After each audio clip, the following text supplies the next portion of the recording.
हे केशव, तुम जानते हो कि मनुष्य जब कोई कर्म करता है तो उस कर्म का कोई कारण होता है, कोई प्रेरक होता है जिसकी प्रेरणा से मनुष्य कर्म करता है। कोई भावना तो होती है जिस भावना की पूर्ति के लिए मनुष्य अच्छा बुरा कोई भी कर्म करता है।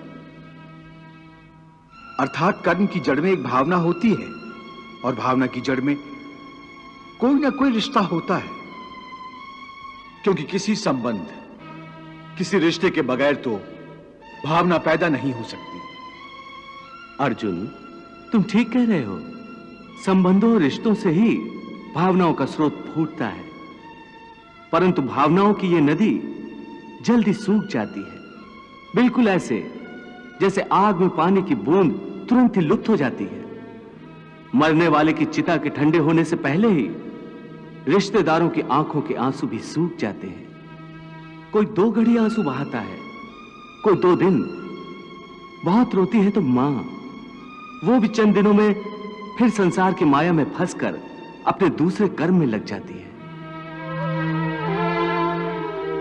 केशव, एक ओर तो तुम मुझे यह सिखा रहे हो कि ये रिश्ते नाते सब चंद दिनों का दिखावा है, और दूसरी ओर अभी अभी तुमने ये कहा कि संबंधों और रिश्तों से ही भावनाओं का स्रोत फूटता है।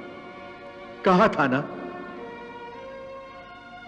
हां, और मैंने ये कहा था कि कर्म करने के लिए किसी न किसी भावना का होना जरूरी है, और भावना के लिए रिश्ते नातों की आवश्यकता है, क्योंकि किसी न किसी रिश्ते की जड़ से ही तो भावना पैदा होती है। इसलिए यदि मनुष्य सारे रिश्ते तोड़ देगा, अपनी भावना को त्याग देगा, तो फिर वो कर्म किसके लिए करेगा? अपने धर्म के लिए। धर्म के लिए? हां, अपने धर्म के लिए। अर्थात धर्म के लिए भावना की आवश्यकता नहीं होती?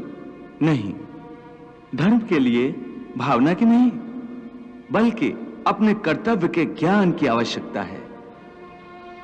इस बात की आवश्यकता होती है कि मनुष्य समझ ले कि उस परिस्थिति में उसका कर्तव्य क्या है। भावना तो कई बार कर्तव्य के रास्ते में आ जाती है, मनुष्य को कमजोर कर देती है।